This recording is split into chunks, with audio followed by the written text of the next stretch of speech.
Okay, today we're going to look at slavery. Slavery is still something that is a problem for us nowadays.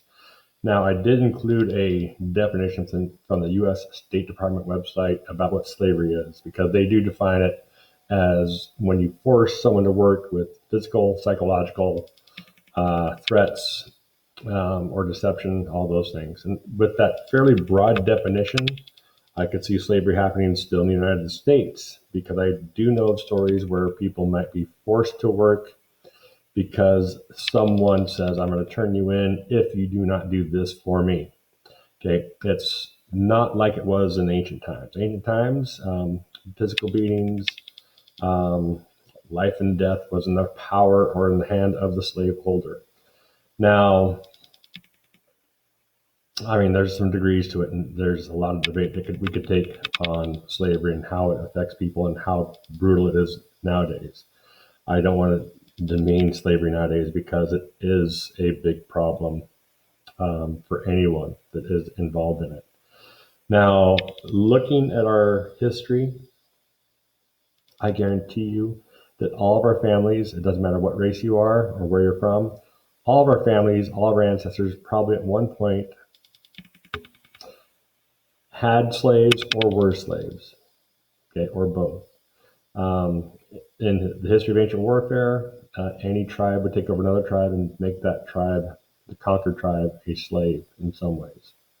All of us have been conquered in the past. All of us were conquerors in the past.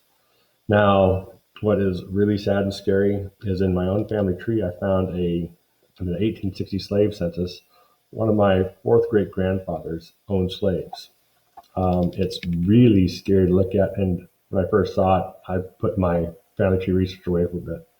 Because when you look at the slave schedule, one, there's his name, John Jefferson Whittington, and then there are the names of the people, not the names of the people he owned, but the ages and genders of the people he owned. There are several women of childbearing age, and then there's several kids that are very young. Uh, the only conclusion I can come from that is that he was raising people to sell as slaves. It's sickening to think of something like that occurring. Um, I don't know how else to put that. Um, and I do want to avoid comparing people to animals, but that's how they treated people. They treated them as animals, if that well. And so it's kind of shocking.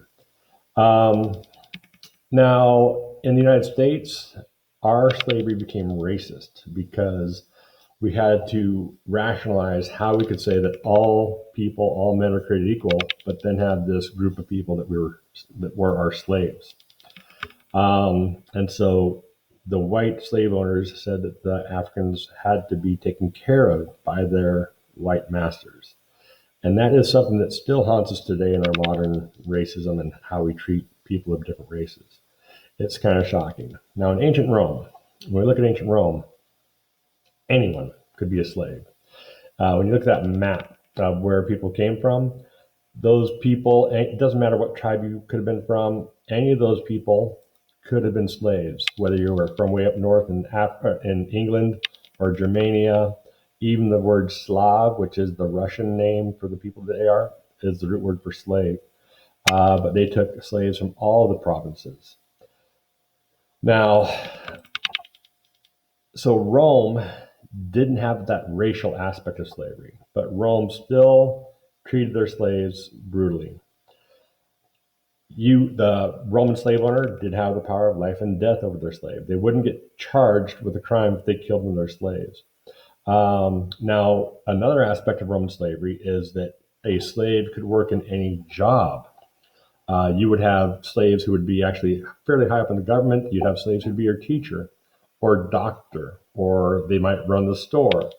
But you also had the slaves that were worked to death, that worked in the mines, that did the hard physical labor where their physical well-being was not worried about.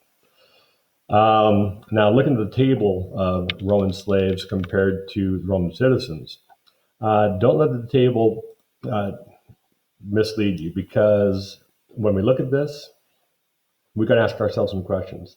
How big was the Roman Empire? How big was the city of Rome? At its peak, the city of Rome would have been about 1 million people. And already in 70 BC, there are 900,000 people with 300,000 slaves, or 1.5 million slaves. Okay. They estimate the slaves to be 1/3 of the population of the Roman people to 5/3 of the population of the Roman people. And by the 47 AD, that number is almost 7 million people. So we're looking at the Roman Empire as a whole. Now, the slave population, it goes up to about 11 million people, from 2 to 11 million, almost 12 million people. Now, looking at those numbers, it tells me that we're looking at the Roman Empire as a whole. This whole swath of the Mediterranean Sea is the Roman Empire. Now, the Roman Empire, how big was it? The population estimates for the Roman Empire range from 50 million to about 90 million. Now, given the top range of slaves and the bottom range of the Roman Empire, you could have a population of slaves that was about 20% of the Roman Empire, all the way up to about 10% of the Roman Empire. So it was a pretty significant group of slaves that made up the empire. Now, there were other groups too. When you look back at that map, not everyone in the Roman Empire was considered a Roman. There were vast tracts of people who lived in the Roman Empire but were just dominated by the Rome. The Gauls, the Britons, the Judeans, the Egyptians, the Greeks. You had to be born into the Roman Empire or have Roman parents, or you could also buy your Roman citizenship to become a Roman. And they were governed by different laws. And so in Rome, you had the patricians, the equestrians, the plebes, and slaves. And they'd all have different legal ramifications for those positions. In the provinces, you'd have the people that would still have their own social order, but then the Romans would come and dominate them and have that superstructure of government overlaying the top of the social structure of that local province. So slavery in Rome, one, not racist, but at the same time, it was based on the tribes. And so you could have slaves of any race, not just one or two. And one thing I would just like to point out is that Rome was basically built for the Romans. They were the top class. If you were a Roman citizen, you had extra rights. If you were from the provinces, you would have fewer rights, but you might still be better than a slave. Take a look at the assignments I have for you. Hopefully they all make sense. If you have any questions, please shoot me an email. I'd like to hear from you. Thank you.